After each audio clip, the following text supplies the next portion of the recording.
नमस्कार, हस्तक्षेप में आपका स्वागत है। संसद का बजट सत्र चल रहा है और देश के अंदर कई राजनीतिक गतिविधियां जारी हैं। देश के अंदर इस समय क्या उठापटक चल रही है, राजनीति किस तरफ जा रही है, सत्ता पक्ष और विपक्ष क्या कर रहे हैं और इनका देश की अर्थव्यवस्था पर, देश की राजनीति पर और समाज पर क्या असर पड़ेगा, इसकी समीक्षा करने के लिए डीवी लाइव पर एक परिचर्चा का आयोजन किया गया। उस परिचर्चा में मैंने भी हिस्सा लिया। तो आइए सुनते हैं उस परिचर्चा के कुछ प्रमुख अंश साभार। यदि आपने हमारा चैनल सब्सक्राइब नहीं किया है तो इसको सब्सक्राइब कर लीजिए। वीडियो को ज़्यादा से ज़्यादा लाइक और शेयर कीजिए और कमेंट करके अपनी राय भी बताइए कि इस वीडियो पर आपकी क्या राय है और आप किस तरीके की परिचर्चा और क्या मुद्दे और चाहते हैं जिन पर आगे चर्चा की जाए। तो आइए सुनते हैं इस परिचर्चा के कुछ प्रमुख अंश साभार। दोस्तों, एक के बाद एक चुनाव जीतने के बाद भी मोदी अपनी ताकत बढ़ा नहीं पा रहे हैं, बल्कि मोदी के कारण बीजेपी कई मोर्चों पर फंसती हुई दिख रही है।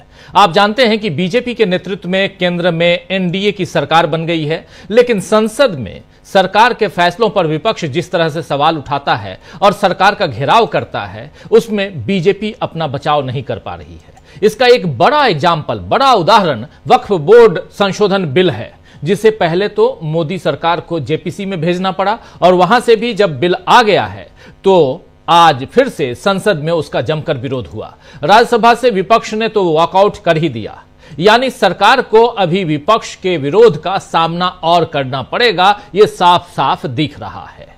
हालांकि अब संसद 10 मार्च को सुबह 11 बजे तक के लिए स्थगित हो गई है और लेकिन इस बीच विपक्ष फिर अपनी ताकत बढ़ाने में लग गया है और इस बात के संकेत आज फिर से मिले हैं जब महाराष्ट्र से शिवसेना यूबीटी के नेता आदित्य ठाकरे राहुल गांधी और अरविंद केजरीवाल से मिलने दिल्ली पहुंचे। आदित्य ठाकरे ने इन मुलाकातों के बाद चुनाव आयोग पर गंभीर सवाल खड़े किए हैं। क्या कुछ कहा है, चलिए वहीं से शुरुआत करते हैं। आदित्य ठाकरे ने, उनको पहले सुनते हैं आदित्य ठाकरे को, और उसके बाद चर्चा और आगे बढ़ाएंगे। संसद में क्या कुछ हुआ उस पर भी चर्चा करेंगे। तो आदित्य ठाकरे यहां इंडिया गठबंधन के बने रहने पर तो कायम हैं ही, लेकिन जरूरी बात यह है कि राहुल गांधी और अरविंद केजरीवाल की तरह वो भी चुनाव आयोग को कटघरे में खड़ा कर रहे हैं और इसका मतलब है कि बीजेपी के साथ चुनाव आयोग को भी परीक्षा से गुजरना होगा। इधर मोदी तो अमेरिका पहुंच गए हैं, लेकिन यहां पर इधर विपक्ष जिस तरह उन पर दबाव बना रहा है कि वो ट्रंप के सामने भारतीयों को हथकड़ियों में भेजने का मामला उठाएं, उसमें भी मोदी के सामने संकट है।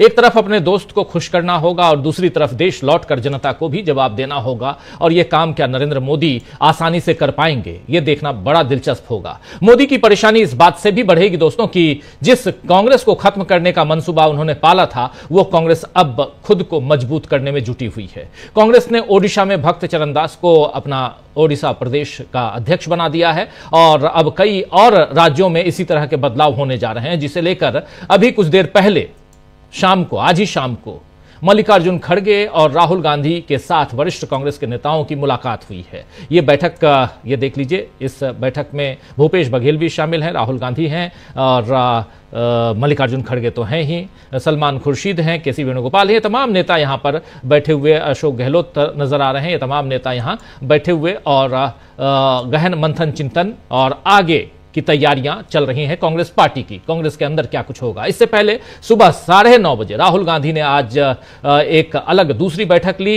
यहां संसद के अंदर। ये देखिए, जा रहे हैं विजुअल, और इस बैठक में कांग्रेस पार्टी के तमाम सांसद जो चुन के आए हैं उनके साथ राहुल गांधी ने बैठक की थी।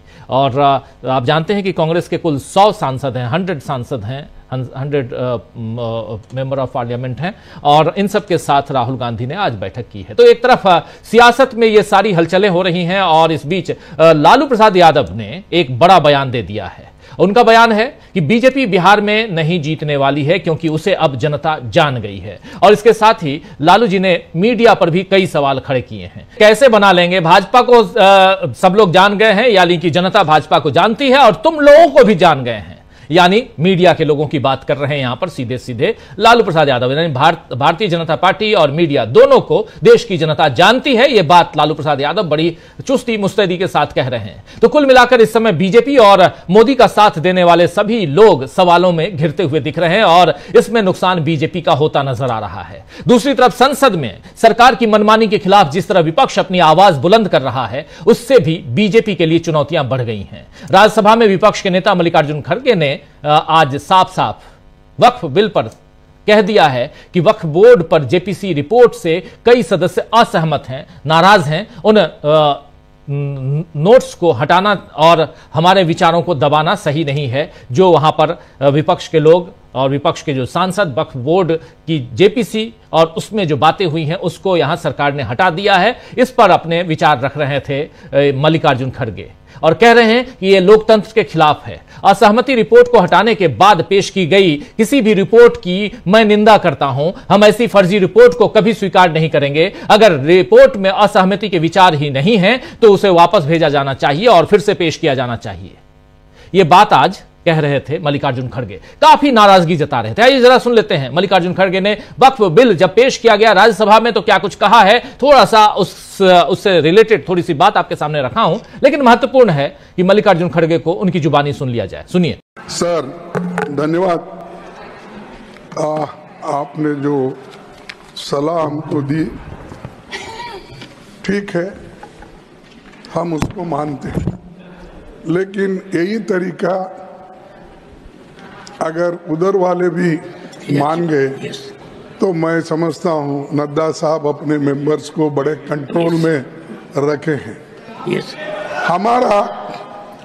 हमारा एक ही विषय है, जो वक्फ बोर्ड की जेपीसी की रिपोर्ट है, जिस रिपोर्ट में अनेक सदस्यों ने अपना डिसेंट नोट दिया है, वो नोट देने के बावजूद भी प्रोसीडिंग से निकालना और उन मेजॉरिटी मेंबर्स के व्यूज सिर्फ उसमें रखकर बुलडोज करना, ये ठीक नहीं है, ये कंडेमेबल है और एंटी डेमोक्रेसिक है, एंटी प्रोसीजर है। और दूसरी चीज नॉन स्टेक होल्डर्स बाहर से बुला के उनको जो होना, उन लोगों को खड़ा करके उनका स्टेटमेंट ले रहे, और जो इतने लोग पार्लियामेंट में जो भी डिसेंट नोट दिए हैं, क्या उसमें कोई एक पढ़ा लिखा नहीं है, कोई जानता नहीं है, और वक्फ बोर्ड एक्ट को कोई पढ़ा नहीं है। मेरे को बड़ा ताजुब लग रहा है। अरे आपको अगर कुछ करना भी है तो आप डिसेंट नोट के व्यूज को प्रिंट करके या अपने रिपोर्ट में डाल के बोलना चाहिए, उसके बजाय उसको डिलीट करके अगर कोई रिपोर्ट होती है मैं उसको कंडेम करता हूं। और ऐसे फर्जी रिपोर्ट को हम कभी नहीं मानेंगे, सदन कभी नहीं मानेगा। और जब प्रोसीजर फॉलो नहीं होती, वो पार्ट ऑफ इस हाउस का विभाग नहीं बन सकता। तो इसीलिए मैं आपसे विनती कर रहा हूं कि उनको डायरेक्शन दीजिए, जो भी रिपोर्ट आई है वो अगर वो रिपोर्ट में डिसेंट व्यूज नहीं है तो उसको वापस भेजिए, निकाल दीजिए, और उसके बाद में फिर एक बार, दो बार और एक बार आप पुनर्विचार करके उस सभी डिसेंट व्यूज को डाल के आप पेश कीजिए, फिर आगे क्या होता हम देख लेंगे। दूसरी बात सर, देखो दूसरी बात सर, आप मालूम है जब मेंबर्स एजिटेट क्यों होते हैं, ये सिर्फ उनका घर का सवाल नहीं है। मैं अरे तो बहुत कोर्ट को बहुत करते, बैठो बहुत कोर्ट वाले हैं। देखिए सर मैं ये किसी इंडिविजुअल का सवाल नहीं, वो मेंबर्स जो आके एजिटेट कर रहे हैं तो कहीं अपने लिए नहीं, पूरे समाज के लिए जिनके ऊपर अन्याय हो रहा है, उस अन्याय के खिलाफ वो प्रोजेक्ट कर रहे हैं। और इससे देश के लिए भी ठीक है, क्योंकि we wanted a united all inclusive growth और पीसफुल रहना कंट्री, ये सभी हम चाहते हैं और उसके लिए हम मदद भी कर रहे हैं आपको। लेकिन आप ये संविधान के विरुद्ध अगर ऐसी चीजें करती है तो ऐसा ही गड़बड़ होता है, फिर इसको लोग प्रोटेस्ट करेंगे। तो मैं नड्डा साहब से विनती करता हूं, क्योंकि नड्डा साहब जरा कम से कम पीसफुली सुनते हैं पहले के मेंबर्स लीडर के जब मुकाबले में। मैं एक दूसरे की मुकाबला नहीं कर रहा हूँ। कहते हैं not a member of this house, he is not a member of the. Okay, ठीक है, मैं कभी कभी याद दिलाना पड़ता है। जैसा इतिहास का आप जिक्र करते हैं, राम का, विक्रमादित्य का, ये जैसा जिक्र करते हैं, वैसा मैं उनको ये बोल रहा हूं कि आप प्रेसिडेंट भी हो, आपका इन्फ्लुएंस इसमें जरूरी है। आप इसको विड्रॉ करने के लिए, और इसको अनकॉन्स्टिट्यूशनल है, इसीलिए जेपीसी को फिर से आप भेजिए और इसको आप प्लेस करने के लिए। सर, आप रिफ्यूज कर सकते हैं, कितने गवर्नर बिल्स रिफ्यूज करके वापस भेजे हैं। हर स्टेट में सर गवर्नर छोटे छोटे रीजन जो संबंधित नहीं है, तमिलनाडु का गवर्नर भेजता है और कर्नाटक भेजते हैं, हर जगह। इसीलिए मैं बोलता हूं, आप वो डिसेंट नोट्स को डलवाइए, फिर से उसको रिपोर्ट में डालिए, तब तक ये वापस भेजिए और आप करना चाहिए। मैं आपसे विनती कर। तो सुन रहे थे आप यहां साफ साफ अपनी बात रखते हुए मल्लिकार्जुन खड़गे, और कह रहे हैं कि जो डिसेंट नोट है उसको आप यहां से हटा नहीं सकते, निकाल नहीं सकते, लेकिन भाजपा ने जो किया है इसकी निंदा भी कर रहे हैं साफ साफ यहां पर मल्लिकार्जुन खड़गे। आज काफी मल्लिकार्जुन खड़गे पिछले दिनों लगातार अपनी बात जो रख रहे हैं लीडर ऑफ अपोजिशन के नाते राज्यसभा में, वो काफी मायने रखती हैं वो बातें, जिस पर ध्यान देने की जरूरत है सत्ता पक्ष को भी और विपक्ष को भी। सत्ता पक्ष और आसंदी पर बैठे हुए माननीय जगदीप धनखड़ साहब जो देश के उपराष्ट्रपति हैं, उनको तो बहुत ज्यादा जरूरत है, कम से कम डिसेंसी होनी चाहिए, लेकिन क्या वो है? यहां पर यह बड़ा सवाल है। आइए दोस्तों, आज इसी पर चर्चा करेंगे कि किस तरह बीजेपी को नुकसान पहुंचा रहे हैं नरेंद्र मोदी, क्योंकि यह पूरा कुनबा नरेंद्र मोदी का ही तो है, नरेंद्र मोदी ही तो नुकसान पहुंचा रहे हैं। लेकिन सवालों के घेरे में कैसे आ गए हैं नरेंद्र मोदी, और कैसे यहां विपक्ष ने चारों तरफ से सत्ता पक्ष को घेरने की प्लानिंग कर ली है। हमारे साथ कुछ वरिष्ठ साथी जुड़े हुए हैं, उन सबसे आपका पहले परिचय करवाता हूं, आइए, और फिर आगे बढ़ते हैं। देखिए, इस वक्त हमारे साथ 4 वरिष्ठ साथी जुड़े हुए हैं। अमनिंदु उपाध्याय जी हैं, प्रशांत टंडन जी हैं, शकील अख्तर जी हैं और प्रोफेसर रविकांत जी हैं। आप चारों का स्वागत इस्तकबाल है। स्वागत इस्तकबाल आप तमाम दोस्त साथी शुभचिंतक आप सबका, जो अब तक जुड़ चुके हैं उनका भी, जो जुड़ने वाले हैं उनका भी। सीधा आना चाहता हूं पहले शकील जी आपके पास। आज के बाद अब 10 मार्च से फिर से 10 मार्च को 11 बजे तक के लिए संसद की कार्यवाही स्थगित कर दी गई है। दूसरा कार्यकाल संसद का इस बजट सत्र का अब 11 बजे 10 मार्च यानी अगले महीने शुरुआत होगी। लेकिन जो ये पहला कार्यकाल था संसद सत्र का, वो कैसा था, और आज ये वक्फ बिल और इसके अलावा इनकम टैक्स बिल, इन दोनों बिलों में है क्या आखिर, और क्यों यहां विपक्ष परेशान है? इनकम टैक्स बिल का आपने जिक्र किया, तो वो अभी रख दिया गया है और वो सिलेक्ट कमेटी को पहुंचा दिया गया है।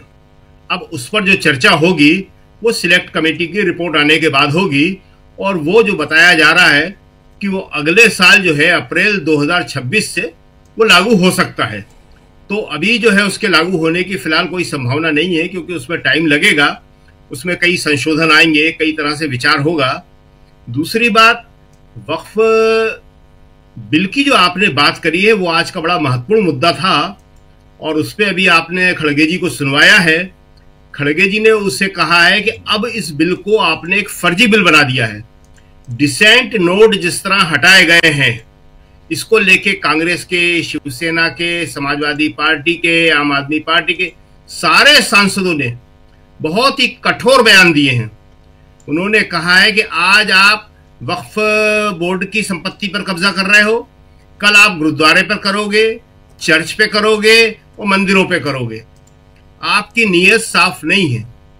दरअसल जब सिलेक्ट कमेटी को कोई बिल पहुंचाया जाता है तो उसका उद्देश्य ये होता है कि वहां पे सर्वसम्मति कायम हो और सर्वसम्मति से उस बिल को वापस सदन में लाया जाए।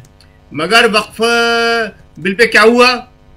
15-11 का बहुमत का दावा कर रहे हैं कि हमने बहुमत से इसको पास किया है और बहुमत से हम इसको पेश कर रहे हैं।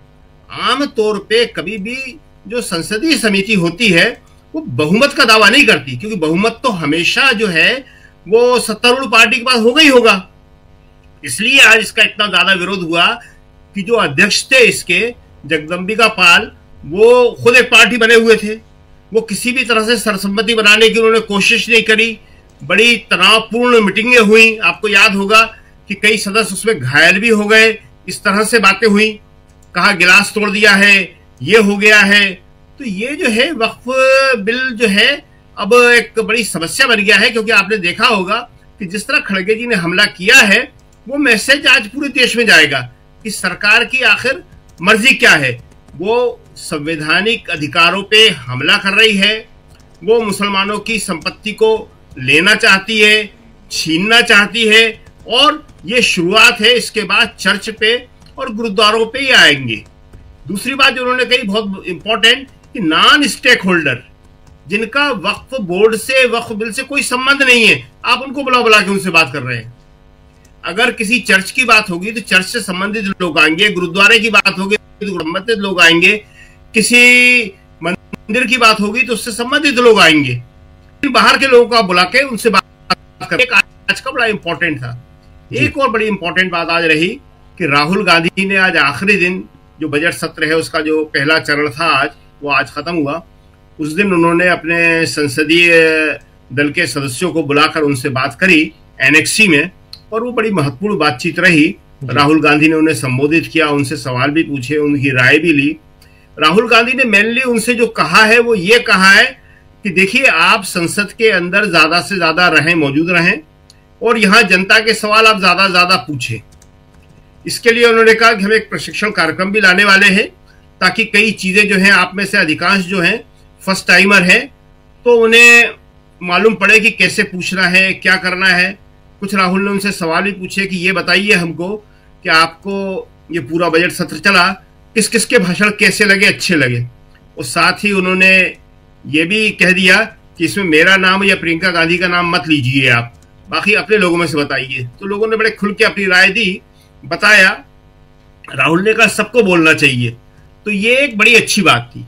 एक दूसरी खास बात और हम कहना चाहेंगे कि राहुल विचारधारा के स्तर पर जिस तरह से लगातार खड़े हुए हैं, जिस तरह आरएसएस और बीजेपी पे हमले कर रहे हैं, इस वक्त वैसा ही विचारधारा के स्तर पर अगर कोई दूसरा आदमी कांग्रेस में दिख रहा है तो कांग्रेस अध्यक्ष मल्लिकार्जुन खड़गे हैं। वो हर जगह, हर उपलब्ध मौके पे विचारधारा की बात करते हैं और उसमें उनके कहीं पे भी कोई कंफ्यूजन दिखाई नहीं देता है। ये कांग्रेस के लिए एक बिल्कुल नई बात है कि राहुल की तरह ही कोई दूसरा आदमी, चाहे वो दलितों का मुद्दा हो, चाहे वो माइनॉरिटी का मुद्दा हो, चाहे वो अंबानी अडानी का मुद्दा हो, या किसी भी तरह का कोई मुद्दा हो, उसमें कहीं कोई ढील जो है दूसरे लोग डाल देते हैं, वो दिखाई नहीं देती है। तो उसका एक परिणाम क्या हुआ कि अब जो ये सर्वे एजेंसियां हैं जो रोज लगातार कोई ना कोई सर्वे करते रहते हैं, वो एक नया सर्वे ले आए कि कांग्रेस में कौन सा अध्यक्ष होना चाहिए। कांग्रेस में ऑलरेडी एक अध्यक्ष है, सवाल होना चाहिए बीजेपी में अध्यक्ष नहीं बन पा रहा है, बीजेपी का अध्यक्ष कौन होना चाहिए, सवाल ये होना चाहिए। वो सर्वे कर रहे हैं और खड़गे को वहां पे वो नीचे दिखाने की कोशिश कर रहे हैं कि नंबर 1 पर राहुल। अरे राहुल तो जननेता है ही कांग्रेस के, राहुल किसी भी सर्वे में कांग्रेस के नंबर 1 आएंगे ही। नंबर 2 पे सचिन पायलट, और साफ घोषणाएं हो रही है, बताया जा रहा है कि खड़गे जी सचिन पायलट से भी नीचे। ये एक जानबूझ के साजिश की जाती है कि कांग्रेस में अगर कोई विचारधारा की बात करता है, स्टैंड लेता है और मजबूती के साथ खड़ा होता है, तो उसके खिलाफ ये मोदी मीडिया और सर्वे एजेंसियां और ये सारे के सारे लग जाते हैं, ताकि आदमी थोड़ा सा डाइल्यूट होके उनकी तरह बातें करने लगे। जी राजीव जी। जी बिल्कुल बिल्कुल। इस बीच खबर यह आ रही है कि महाराष्ट्र में कांग्रेस ने अपना अध्यक्ष बदल दिया है। हर्षवर्धन सपकाल जो हैं उनको अध्यक्ष बनाया है। इसके बारे में कोई जानकारी है शकील जी? हाँ, वो धीरे धीरे कर रहे हैं। सारा रिशफल का हमने आपको बताया था, रिशफल हो रहा है। कल उड़ीसा का बनाया था उन्होंने, आदिवासी कांग्रेस का बनाया था उन्होंने, आज महाराष्ट्र का बनाया है उन्होंने। कई और राज्यों में चेंज होने वाले हैं अध्यक्ष, हरियाणा में होने वाला है, कई राज्यों में होंगे। और अध्यक्षों का जो परिवर्तन होगा वो ऐसे एक एक दो करके वो अनाउंस करेंगे। लेकिन जहां तक जनरल सेक्रेटरी का और डिपार्टमेंट के हेड का सवाल है, वो लगता है कि ये एक साथ घोषित किया जाएगा कि सारे के सारे जनरल सेक्रेटरी कितने कितने कौन कौन बनेगा, और दूसरे जो बहुत सारे डिपार्टमेंट हैं उनके हेड जो है वो शायद एक साथ घोषित किए जाएंगे। हालांकि एक डिपार्टमेंट का हेड आदिवासी कांग्रेस का उन्होंने भूरिया को अलग से घोषित कर दिया है, मध्य प्रदेश के हैं वो भूरिया, पूरे ऑल इंडिया का। लेकिन जनरल सेक्रेटरी जो सबसे इंपॉर्टेंट पोस्ट होती है कांग्रेस में, दो ही पोस्टें होती है, एक प्रदेश कांग्रेस अध्यक्ष, दूसरे जनरल सेक्रेटरीज।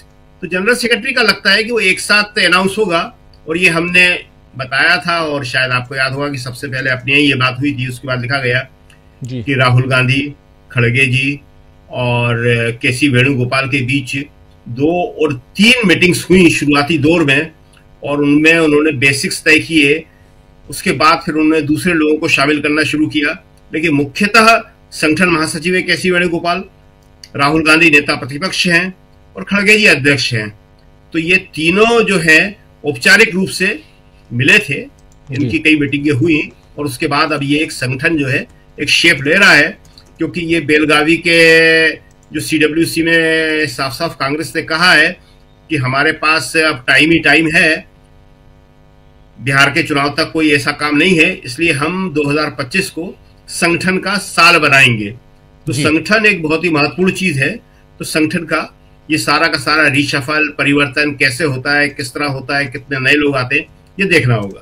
जी बिल्कुल बिल्कुल, आप सही कह रहे हैं कि नए लोग आएंगे, संगठन में किसको क्या जगह मिलती है, कौन सा पद मिलता है, ये देखना होगा, देखा जाएगा। लेकिन इस बीच जो इंडिया गठबंधन कर रहा है उस पर भी हम चर्चा करेंगे। चर्चा में यहां वक्फ बोर्ड की भी हम कर रहे हैं, और उसमें सबसे बड़ी चीज की आखिर क्यों नाराज दिख रहे थे आज मल्लिकार्जुन खड़गे, और इस नाराजगी के क्या कारण हैं, ये सब समझने की जरूरत है। जरा प्रशांत टंडन जी आपके पास आता हूं, फिर प्रोफेसर रविकांत जी के पास आऊंगा। और प्रशांत जी, वक्फ बिल कितना इंपॉर्टेंट है और यहां क्यों नाराज नजर आते हैं विपक्ष के लोग, और खासकर आज जिस बारे में बात कर रहे थे यहां मल्लिकार्जुन खड़गे, वो बहुत इंपॉर्टेंट है, उस पर चर्चा होनी चाहिए कि अगर विपक्ष अपना विरोध जताता है तो उस विरोध के नोट्स को भी आप हटा देते हैं, यही तो आरोप है।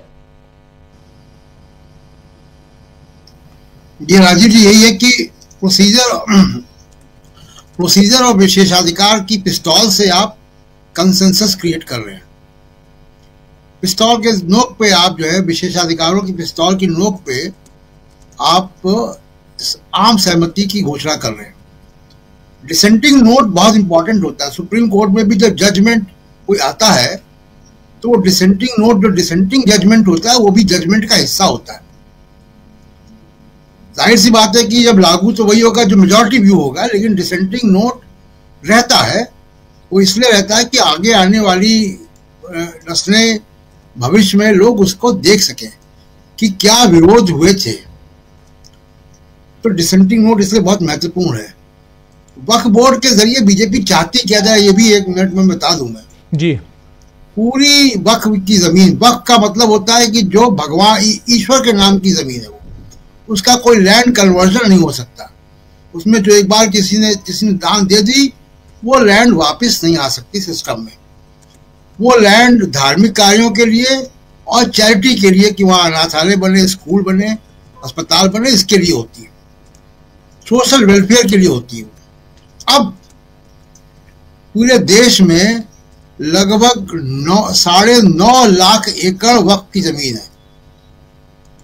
9.5 लाख एकड़।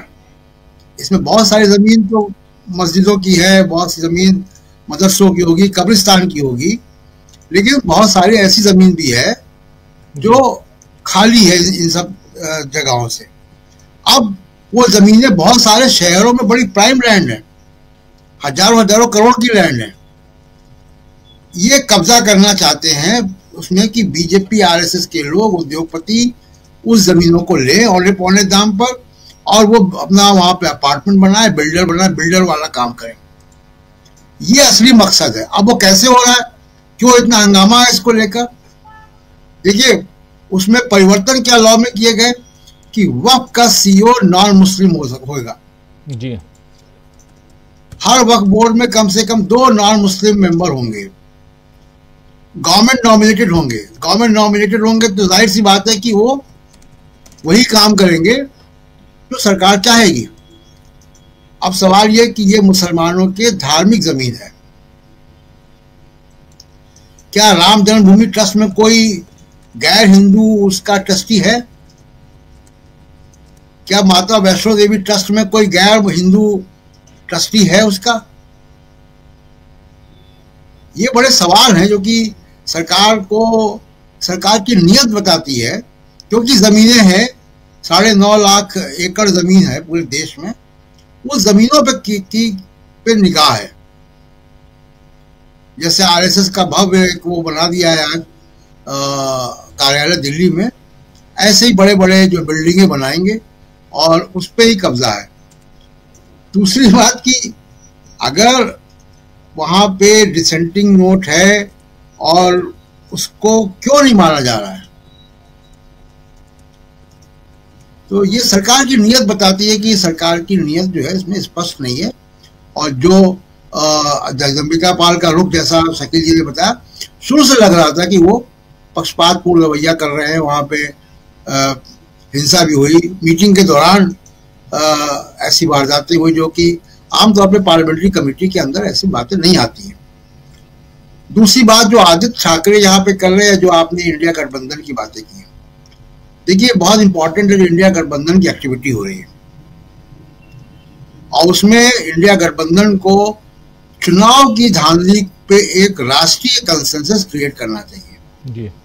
इस पे आंदोलन खड़े होने चाहिए, क्योंकि जब तक, कल भी ये बात हुई थी, जब तक लेवल प्ले फील्ड नहीं होगी तब तक बीजेपी कोई चुनाव हार नहीं पाएगी। सबसे जरूरी काम यह है कि सारी पॉलिटिकल पार्टियां चुनाव में जाएं तो वो एक समान हो। एक समान चुनाव अगर हो जाते तो दिल्ली का, हरियाणा का, महाराष्ट्र का नतीजा कुछ और होता।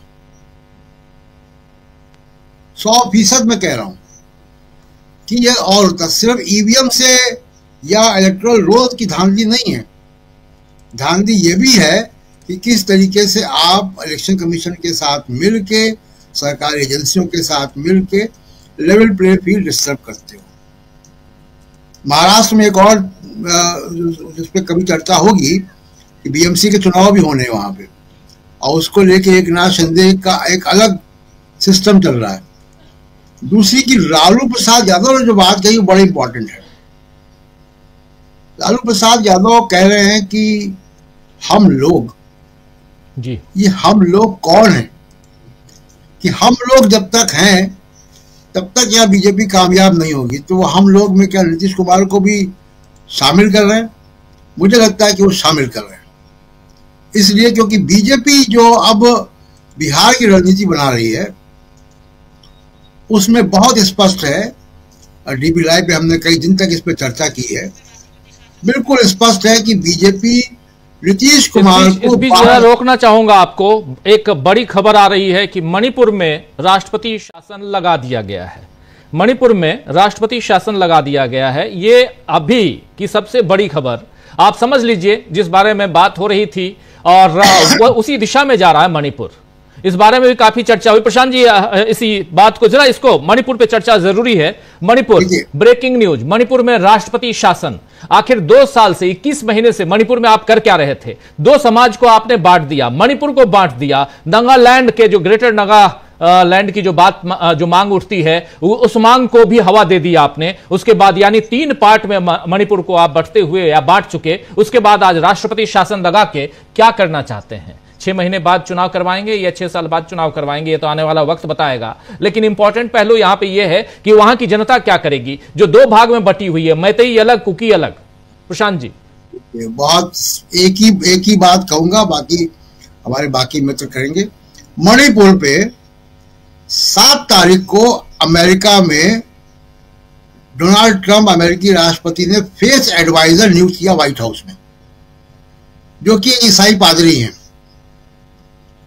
मणिपुर में ईसाइयों के ऊपर हमले हुए, चर्चेस जलाए गए वहां पे, क्योंकि मुख्य तौर पे ईसाई हैं। अब अमेरिका जाने से पहले उनका इस्तीफा लिया गया। बड़ी कोशिश हुई, अखबारों में भी खबरें आई, मीडिया में चला कि वहां राष्ट्रपति शासन नहीं लगेगा, वहां कोई मुख्यमंत्री की तलाश हो रही है। और अब जबकि अगले कुछ घंटों में प्रधानमंत्री मोदी की मुलाकात डोनाल्ड ट्रंप से होनी है, उस मुलाकात के पहले राष्ट्रपति शासन हो गया। ये बिल्कुल तय था। और फिर मैं कह रहा हूं आपसे राजीव जी कि अभी तक मोदी जी मणिपुर नहीं गए हैं। अमेरिका से आने के बाद काफी संभावना है कि वो मणिपुर जाए भी। जी राजीव जी, अमेरिका से आने के बाद मणिपुर जाएंगे नरेंद्र मोदी, इसकी संभावना है, लेकिन अभी तक मणिपुर नहीं गए। मणिपुर का म बोलने में बहुत परेशानी होती रही। हरिद्वार गए तो इधर कुंभ गए और दूसरे राज्यों में गए, हर जगह गए, लेकिन मणिपुर नहीं गए। और यह बात बहुत महत्वपूर्ण है, मणिपुर के लोगों को ही नहीं बल्कि इस देश के लोगों को समझना चाहिए कि कहां कितनी जरूरत है आपकी। उसी हिसाब से नरेंद्र मोदी या उनकी पार्टी के लोग प्रायोरिटी में आपको रखते हैं। प्रोफेसर रविकांत जी, जरा आपसे भी समझूं, हम चर्चा कर रहे हैं वक्फ बिल की, लेकिन उससे पहले मणिपुर की बात। और अभी दिल्ली के चुनाव के बाद से मणिपुर फिर से सुर्खियों में रहा है, और सियासी तौर पर सुर्खियों में, क्योंकि वहां मुख्यमंत्री, वहां के जो पूर्व मुख्यमंत्री अब कह लें एन बीरेन सिंह, उन्होंने इस्तीफा दिया। इस्तीफा देने के बाद फिर आज देखिए 9 तारीख को इस्तीफा देते हैं, आज 13 तारीख है। 4 दिन में वहां राष्ट्रपति शासन लगा दिया जाता है, चौथे दिन राष्ट्रपति शासन अब राष्ट्रपति के हवाले, लेकिन राज्यपाल वहां हैं अजय भल्ला, उनके हवाले मणिपुर। लेकिन महत्वपूर्ण है कि यहां से क्या मणिपुर की तस्वीर बदलते हुए हम देखेंगे? क्या इस देश की तस्वीर और खासकर आदिवासियों और उन जनजातियों की तस्वीर जिनकी दुहाई देते रहते हैं नरेंद्र मोदी, और खासकर इसलिए क्योंकि द्रौपदी मुर्मू भी उसी समुदाय से आती हैं वो ओडिशा की, लेकिन समुदाय आदिवासी समुदाय से आती हैं, इसलिए महिला हैं। लेकिन महिलाओं के साथ जो अत्याचार हुआ, दुराचार हुआ, उसकी चर्चा जब भी कीजिएगा तो मणिपुर की वो तस्वीर सामने आ जाती है। ऐसे में राष्ट्रपति शासन लगाना क्या वाजिब है, या वहां लोकतांत्रिक व्यवस्था निर्मित करना वो उचित है? देखिए राजीव जी, ये जो आज कदम उठाया नरेंद्र मोदी सरकार ने, ये तो 2 साल पहले हो जाना चाहिए था। लेकिन भारतीय जनता पार्टी में तो कहा जाता है कि कभी कोई इस्तीफा नहीं होता। मुझे लगता है कि ये शायद पहले मुख्यमंत्री हैं नरेंद्र मोदी के भारतीय जनता पार्टी के जिनका रिजाइन हुआ है। और रिजाइन उन्होंने किन परिस्थितियों में दिया है, किस लिए दिया है, ये भी सबको पता है। मोदी जी को फेस सेविंग करनी है, मोदी जी को ट्रंप के सामने अपना मुखड़ा दिखाना है, बाकी अडानी साहब को बचाना है, ये सबको मालूम है। भले ही देश के नौजवानों के पैरों में बेड़ियां हो, हाथों में हथकड़ियां हो, उनकी कोई चिंता नहीं। ऐसे ही नरेंद्र मोदी को मणिपुर के लोगों की चिंता नहीं है। अगर चिंता होती तो 2 साल में बतौर प्रधानमंत्री नरेंद्र मोदी कम से कम एक बार तो वहां गए होते, और जो हिंसा वहां पे हो रही थी, अविश्वास जो वहां पे था, उसको बहाल करने की उन्होंने कोशिश की होती। ये निपट ट्रंप के सामने अपनी छवि को दुरुस्त करने की कोशिश है। इसके अलावा मणिपुर के लोगों की न तो चिंता है और न ही देश के लोगों की चिंता है। देश के लोगों की अगर चिंता होती तो कल की जो खबर थी कि पाकिस्तान से महज 1 किलोमीटर की दूरी पर अडानी साहब को वो सौर ऊर्जा प्लांट लगाने की अनुमति दे दी गई, तो कोई चिंता नहीं है मोदी जी को। रही बात कि जो इस समय स्थितियां हैं कि नरेंद्र मोदी कैसे काम करेंगे, विपक्ष का क्या होगा, राहुल गांधी क्या कर रहे हैं, मुझे लगता है कि इस देश में 80% लोग आज भारतीय जनता पार्टी के खिलाफ खड़े। वो इस सत्ता से अपने आप को मुक्त करना चाहते हैं। जरूरत है एक मजबूत विपक्ष की और बहुत स्ट्रेटेजिक तरीके से चुनाव के मैदान में जाने की, गठबंधन करने की, उसकी ज्यादा जरूरत है। वो जो परिस्थितियां हैं, अब जो परिवर्तन आ रहा है कांग्रेस पार्टी के भीतर भी। आप देखें, राहुल गांधी जो मुद्दे उठाते रहे हैं, वो जब बात कर रहे हैं सामाजिक न्याय की, दलितों, पिछड़ों और आदिवासियों की, और संगठन में उनकी भूमिका को भी बढ़ाने की लगातार अब कोशिश हो रही है। और मुझे लगता है कि 2025 में वो स्थितियां आपको देखने को मिलेंगी कि सिर्फ अब राहुल गांधी का एजेंडा वो नहीं होगा कि हम सत्ता में आने के बाद क्या करें, बल्कि उसके पहले पार्टी के भीतर एक बड़ा परिवर्तन वो करते हुए जो बात कह रहे हैं वो संगठन में भी दिखाई पड़ेगा। तीसरा, जो पक्षपोड़ का मुद्दा है और मल्लिकार्जुन खड़गे ने जिस तरह से अपनी बात रखी है आज, ये गौरतलब है कि जिस उम्र में 83 साल की उम्र में मल्लिकार्जुन खड़गे लगातार बहुत मजबूती के साथ समूचे विपक्ष के पक्ष को रख रहे हैं और भारतीय जनता पार्टी के मंसूबों को बेपर्दा कर रहे हैं, उससे ये देश कम से कम परिचित हो रहा है और ये देख रहा है, जान रहा है, समझ रहा है कि जो संवैधानिक संस्थाओं को नष्ट करके संसाधनों पर कब्जा करने को, कब्जा कराने अपने मित्रों को की जो राजनीति चल रही है, वो राजनीति कितनी भयावह है। आपने जिक्र किया प्रशांत जी ने कि साहब दिल्ली में आरएसएस का कार्यालय बन रहा है, 150 करोड़ की लागत से बना जी, 12 मंजिल की इमारत है, और ये वो इमारत है, तीन इमारतें, इमारत नहीं, इमारतें हैं, 300 कमरे हैं, 300 कमरे हैं। नाम और प्रेरणा, करुणा और कुछ ऐसे ही नाम है, साधना, लेकिन ये प्रेरणा, करुणा, साधना नाम है। संगठन की प्रेरणा और ये सब जो भी है, उस संगठन की ये इमारतें हैं जिसका आज तक पंजीकरण नहीं। इतना पैसा कहां से आया, कहां से चंदा जुटाया गया, किसने दिया, इस पर कुछ नहीं होगा। कोई ईडी वीडी नहीं आएगी। मोहन भागवत के यहां कोई ईडी जाएगी छापा मारने के लिए? क्या ये नहीं होगा। देश के लोगों में जो सीधे तौर पर आंखों में जो धूल झोंकने की कोशिश हो रही है, वो भी लोग देख रहे हैं। और अब तो खुल करके जो चीजें सामने आ रही हैं, भारतीय जनता पार्टी जो राष्ट्रवाद के और देशभक्ति के सर्टिफिकेट बांटती थी, उनकी देशभक्ति कल दिख गई कि असल में भक्ति किसके लिए है, अडानी साहब के लिए। और दूसरा, उनके जो बच्चे होंगे नागरिकता ले रहे होंगे, विदेश की पढ़ाई विदेशों में कर रहे होंगे, और यहां धकेला जा रहा है वो अंधविश्वास और धार्मिक पाखंड में, ताकि वो पढ़ लिख नहीं सके। और ये सीधा हमला उन बहुजनों पर है, दलितों, पिछड़ों और आदिवासियों पर है, जो आजादी के बाद और संवैधानिक प्रक्रिया में लोकतांत्रिक मूल्यों के जरिए जिनकी अपनी तरक्की हो रही थी, जिनके बच्चे पढ़ लिख करके नौकरियों में जा रहे थे, जिनका जीवन गरिमापूर्ण बन रहा था, अब उनको फिर से गुलामी की तरफ धकेलने की जो साजिश रची जा रही है और बड़ी बड़ी अट्टालिकाएं खड़ी की जा रही है कि जहां से पूरे देश पर नजर रहेगी कि देश मनुस्मृति के विधान से चल रहा है कि नहीं चल रहा है। अभी कल आपने एक जजमेंट देखा छत्तीसगढ़ की रायपुर अदालत का, वो जजमेंट बताने में भी शर्म आती है कि क्या बोल रहा है वो हाई कोर्ट का जज। अब हमें ये कहने में कोई संकोच नहीं। मुझे नहीं लगता है कि अब इस देश में ऐसे जजेज की माननीय न्यायमूर्ति उनको कहा जाए, जिनके भीतर एक मानवीय संवेदना भी नहीं, स्त्रियों के प्रति जिनके मन में कोई संवेदना नहीं है, उनको अब माननीय न्यायमूर्ति कहने की कोई जरूरत बची नहीं है इस देश में। इन हालातों को इस देश के लोग समझ रहे हैं, देख रहे हैं। उनका जो भटकाव है कि जिस तरीके से चुनाव मैनेज हो रहे हैं, धन बल वो बाहुबल के बलबूते, और संगठन में जो कमियां रह जा रही हैं उनको दुरुस्त करने की जो कोशिश हो रही है, मुझे लगता है कि 2025 जो आरएसएस का मंसूबा था कि हम भारत को हिंदू राष्ट्र बनाएंगे, उसी साल भारतीय जनता पार्टी और आरएसएस के ताबूत, उनके विचारधारा की ताबूत में आखिरी कील राहुल गांधी ठोकेंगे, इसमें कोई दो राय नहीं। क्योंकि पूरे तरीके से चाक चौबंद कांग्रेस को बना रहे हैं, वैचारिक स्तर पर भी और सांगठनिक स्तर पर भी। तो ये सीधे तौर पर मुकाबला अब बीजेपी और आरएसएस के हिंदुत्व बनाम इस देश के सामाजिक न्याय, अंबेडकरवाद और संविधानवाद के और नेहरू के अपने सपनों को लेकर के हो गया है।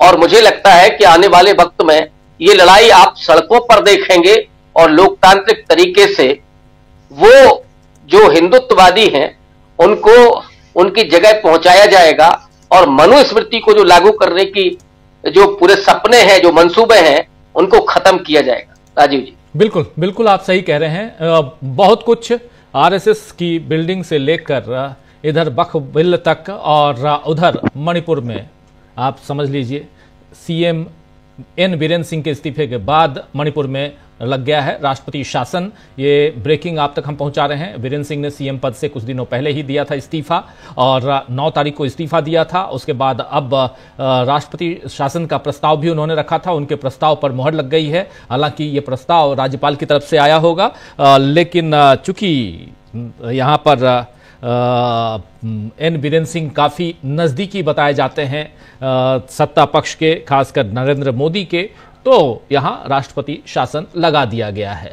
क्या एक लोकतांत्रिक तरीके से इस राज्य को चलाया नहीं जा सकता था? चुनी हुई सरकार, और ये सरकार क्या आगे यहां की जनता के बीच जो खाई बढ़ गई है, जो मतभेद का एक लंबा चौड़ा इस बीच कहें तो दोनों के कुकी और मैतेई के बीच में जो स्थिति उत्पन्न हुई है, उस स्थिति को, उस दूरियों को दूर नहीं कर सकते?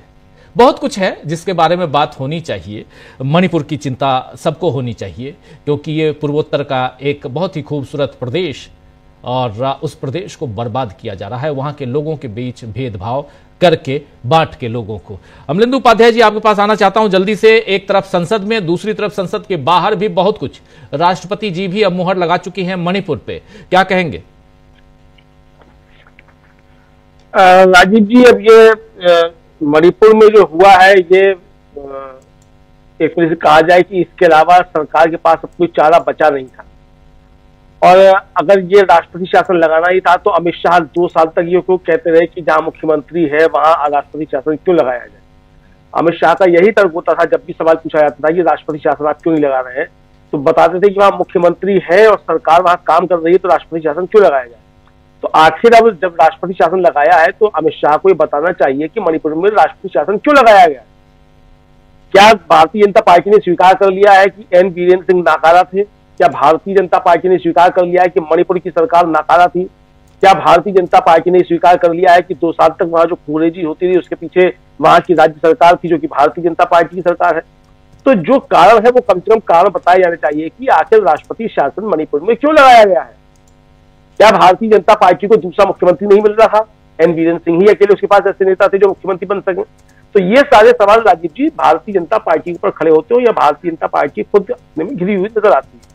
दूसरा, जिस तरीके से जेपीसी को लेकर राजीव जी संसद में हुआ और मल्लिकार्जुन खड़गे ने जिस तरीके से फायर अंदाज में कहा कि इस फर्जी रिपोर्ट को ये सदन नहीं मानता, यही शब्द मल्लिकार्जुन खड़गे ने इस्तेमाल किए, इस फर्जी रिपोर्ट को सदन नहीं मानता। और जो अल्पसंख्यक कल्याण मंत्री किरेन रिजिजू, उन्होंने असंसदीय शब्द का इस्तेमाल किया कि विपक्ष के आरोप झूठे हैं, जबकि ये जो नई गाइडलाइन जारी की थी ओम बिरला साहब ने, तो उसमें साफ था कि ये असंसदीय शब्द माना जाएगा झूठ का इस्तेमाल करना।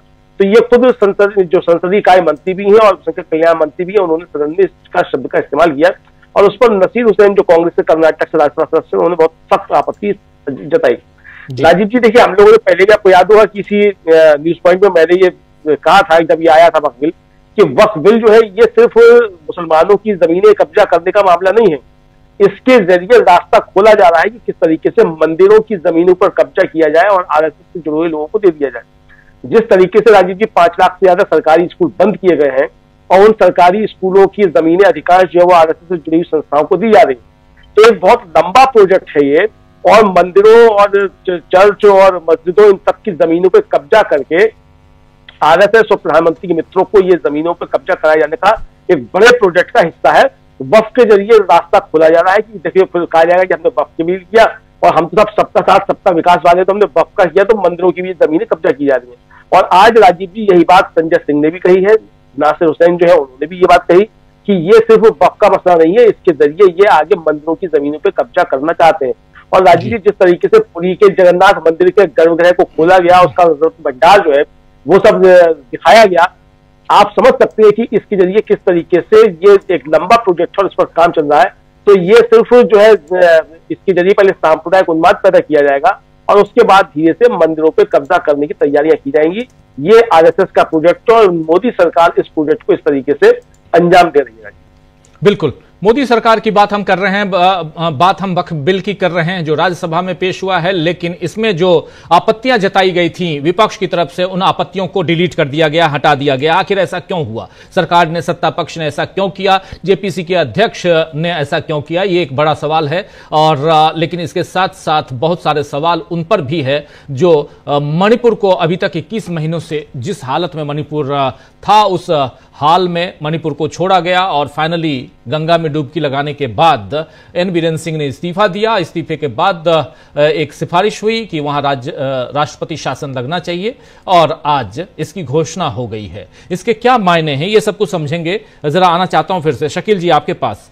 कैसे देखते हैं आप मणिपुर के घटनाक्रम को? नरेंद्र मोदी वहां अमेरिका में हैं, अभी से थोड़ी देर बाद रात के 2:30 बजे, जब यहां रात का 2:30 बजेगा, तब वहां पे नरेंद्र मोदी और डोनाल्ड ट्रंप की मुलाकात होगी, बात होगी।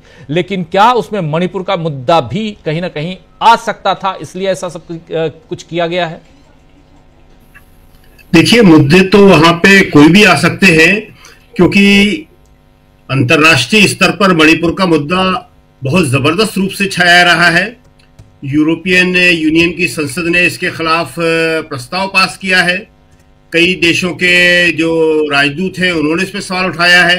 भारत के विदेश मंत्रालय को ये कहना पड़ा था कि हमारा आंतरिक मामला है, कृपया इसमें हस्तक्षेप न करें। बावजूद इसके कई देशों के दूतावासों ने कहा कि हम मणिपुर का दौरा करना चाहते हैं और अनौपचारिक रूप से वो लोग वहां गए भी, उन्होंने सारा का सारा देखा भी। देखिए, हुआ क्या है कि मणिपुर में जो मणिपुर का एक मैसेज है खाली, वो ये है कि वहां पे मोदी सरकार पूरी तरह फेल हो गई। एक सीमावर्ती राज्य में जिसके लिए केंद्र सरकार को 2 साल पहले ही कोशिश करना चाहिए थी, स्थिति संभालना चाहिए थी, उसने करने की कोशिश नहीं की। पूरी तरह ढील डाल दी गई। वहां पे 2 समुदायों को बुरी तरह लड़ने दिया गया, हिंसा होती रही वहां पे, और आज यह स्थिति आ गई कि सरकार कुछ भी नहीं कर सकती है। संवैधानिक रूप से एक ही रास्ता बचता था उसके पास, वो था राष्ट्रपति शासन लगाने का। वो उन्होंने वहां लगा दिया है, मगर उससे क्या स्थिति सुधरेगी? बहुत मुश्किल है। अप्रत्यक्ष रूप से वहां करीब करीब राष्ट्रपति शासन ही था, भारी संख्या में वहां सुरक्षा बल तैनात थे, मगर बावजूद उसके 21 महीने हुए हैं, 2 साल होने वाले हैं। कितने लोग वहां मरे हैं? सरकारी आंकड़े ही 300 से ज्यादा बता रहे हैं, और बाकी जो लापता लोग हैं उनकी संख्या 1000 से ऊपर है। घायलों की संख्या हजारों में है। विस्थापित अभी भी जो विस्थापित शिविरों में रह रहे हैं वो 1 लाख से ऊपर हैं। आपको याद होगा कि हालत ये थी वहां पे कि जो मोर्चरी होती है वहां शवों के ढेर लगे थे, लोग शव लेने, उनकी पहचान करने के लिए नहीं आ पा रहे थे। देश में इतनी बुरी स्थिति कभी किसी राज्य में, और खासतौर से सीमावर्ती राज्य में, कभी नहीं हुई है। केंद्र सरकार जो है सीमावर्ती राज्यों को इसीलिए ज्यादा अनुदान देती है। वहां पे जी, सीमावर्ती राज्यों को संभालने में हमेशा केंद्र सरकार की प्राथमिकता होती है कि सीमावर्ती राज्य का मतलब होता है कि वहां पे कोई भी होने का मतलब पड़ोसी देश उसका फायदा उठा सकता है, और उठा रहा है। चीन पूरा फायदा उठा रहा है वहां पे। लेकिन मोदी सरकार कभी इन चीजों को समझने की कोशिश नहीं करी उसने, और आज स्थिति यह हो गई है कि अब स्थिति जिसे कहते हैं कि पूरी तरह हाथ से बाहर हो गई है। तो मणिपुर एक बहुत गंभीर सवाल है। वहां पे निश्चित ही रूप से सवाल उठ सकता है डोनाल्ड ट्रंप। लेकिन सवाल यह है कि सवाल उठने का मतलब है कि डोनाल्ड ट्रंप तो कोई भी सवाल उठा सकते हैं, आप क्या सवाल उठाएंगे? क्या आप वहां माय डियर फ्रेंड से कहेंगे कि माय डियर फ्रेंड, ये हथकड़ी बेड़ी जरा ज्यादा हो गई? क्या ये कह पाएंगे? और जो नेक्स्ट खेप आने वाली है उसमें ये ना हो। अगर हथकड़ी बेड़ी नहीं लगाएगा तो अमेरिका ही नहीं लगाएगा। हथकड़ी बेड़ी लगाई थी तो अमेरिका नहीं लगाई थी। आपकी भूमिका क्या है? हिंदुस्तानियों के साथ ऐसा बुरा व्यवहार आप कहते हैं 70 साल में क्या हुआ? 70 साल में ये तो कभी नहीं हुआ था। ये तो हमने कल बताया, परसों बताया था शायद आपको, कि जो हमारे विदेश सेवा के सीनियर मोस्ट ऑफिसर थे, जो जिनकी उम्रें 80 से पार हो चुकी हैं, रिटायर लोग हैं, उन्होंने कहा कि जितना हमने देखा है अपने पूरे करियर में और जितना पढ़ा है, विदेश सेवा के लोग सारा पढ़ते हैं अंतर्राष्ट्रीय संबंधों के बारे में, वो सारा पढ़ते रहते हैं, आज भी पढ़ते रहते हैं, लिखते थे, तो हमने न कभी देखा न सुना कि किसी भारतीय को इस तरह से हथकड़ी बेड़ी डालकर विदेश से डिपोर्ट किया गया। इससे ज्यादा शर्मनाक बात कुछ हो नहीं सकती। और जैसा कि उस दिन हमने बताया था आपको कि संसदीय समिति की बैठक में वहां बताया, उसमें मनीष तिवारी ने ही बताया, उसमें संजय सिंह ने ही बताया, उसमें पप्पू यादव ने ही बताया, कई सांसदों ने बताया कि 7,25,000 इंडियंस को आइडेंटिफाई किया गया है, उनकी पहचान की गई है। और अमेरिका ने कहा है कि मैं 7,25,000 भारतीयों को वापस पहुंचाऊंगा। तो मोदी जी को इस पे बात करना चाहिए। डोनाल्ड ट्रंप क्या कहेंगे ये हमारे लिए मुद्दा नहीं हो सकता। ट्रंप तो आज कुछ भी कह सकते हैं, वो जिस तरह का व्यवहार कर रहे हैं। सवाल हमारा है कि हम कितनी हिम्मत के साथ, उस हिम्मत के साथ जिस तरह से भारत के प्रधानमंत्री खड़े रहे। आप नेहरू नेहरू करते रहते हैं, इंदिरा गांधी के खिलाफ चाहे जो बोलते रहते हैं। अरे नेहरू और इंदिरा किस ताकत के साथ अंतरराष्ट्रीय स्तर पर बात करते थे। नेहरू जी ने नॉन अलाइड मूवमेंट बनाया था, गुटनिरपेक्ष। दुनिया के सबसे ज्यादा देश उसके साथ थे, न रूस के साथ थे न अमेरिका के साथ थे। इंदिरा गांधी वो तो अमेरिका को आंखें दिखाती थी। निक्सन जब तक रहे, निक्सन रोते रहे इस बात को लेके कि इंदिरा गांधी ने मुझसे ये कह दिया, इंदिरा गांधी ने मुझसे ये कह दिया। इंदिरा गांधी ने कभी परवाह नहीं करी। उन्होंने परवाह की अपने राष्ट्रीय हितों की हमेशा। बांग्लादेश बना तो इसलिए बना कि वहां से बड़ी संख्या में जो है शरणार्थी यहां आ गए थे, भारत की व्यवस्था पे बहुत बड़ा प्रभाव पड़ रहा था। उसी तरह 7,25,000 लोग यहां आ जाएंगे तो भारतीय अर्थव्यवस्था पे, भारतीय व्यवस्था पे क्या प्रभाव पड़ेगा? नौकरियों का क्या होगा? नौकरियां तो वैसे ही नहीं है। बिल्कुल, इन सब की चिंता मोदी जी को करना है और ये सब हम उम्मीद करते हैं। भारत के प्रधानमंत्री हैं वो, कि वो जो है पूरी हिंदुस्तान की इतनी बड़ी ताकत है, उस ताकत को लेके वहां गए हैं। 1 अरब 40 करोड़ लोगों की उस ताकत के साथ डोनाल्ड ट्रंप से बात करेंगे और डोनाल्ड ट्रंप से कहेंगे कि ये भारतीयों की इच्छा है, ये भारतीयों की मांग है और आपको ऐसा ऐसा करना चाहिए। देखते हैं कि प्रधानमंत्री मोदी अमेरिका को रिप्रेजेंट किस तरह करते हैं। आज अभी आप संसद का जिक्र कर रहे थे, लास्ट बात थी, बजट पे चर्चा हो रही थी, बीजेपी के लोग बोल रहे थे बस एक ही बात, हम विश्वगुरु बनने वाले। अरे विश्वगुरु कौन बना रहा है आपको? अपने आप तो स्वघोषित तो आप चाहे जब कर सकते हो। कौन पूछ रहा है किससे जरूरत है और विश्व को जरूरत है? आप इस तरह पूरा मामला पेश कर रहे हैं कि विश्व, एक पूरी दुनिया जो है एक विश्व गुरु की खोज में निकली हुई है और वो भारत में उसको उसकी उम्मीदें दिख रही है और भारत विश्व गुरु बन जाएगा। अरे विश्व गुरु तो नेहरू बन चुके थे भाई। गुट निरपेक्ष आंदोलन के जरिए वो विश्व गुरु ही थे नेहरू, जिसके बारे में आप बोलते रहते हो। लेकिन जब फ्रांस में आप जाते हो तो वहां नेहरू का ही जिक्र होता है। वहां पे पूरी दुनिया में गांधी, नेहरू, संविधान, इन्हीं का जिक्र होता है हर जगह। जी बिल्कुल। आप यहाँ पे नेहरू के खिलाफ बोलते रहते हो। अरे नेहरू विश्वगुरु बन चुके थे। इंदिरा गांधी विश्व में एक बड़ी शक्ति बन चुकी थी। परमाणु परीक्षण पहला किसने किया था? अमेरिका रोता रह गया था ना, चिल्लाता रह गया था। इंदिरा गांधी ने ही किया था ना पोखरण में। किसने किया था? ये सब आप इतिहास से मिटा दोगे। इतिहास से मिटाना इतना आसान नहीं होता है। तो देखते हैं अमेरिका में मोदी जी क्या बात करते हैं और भारत के लिए वहां से क्या लाते हैं।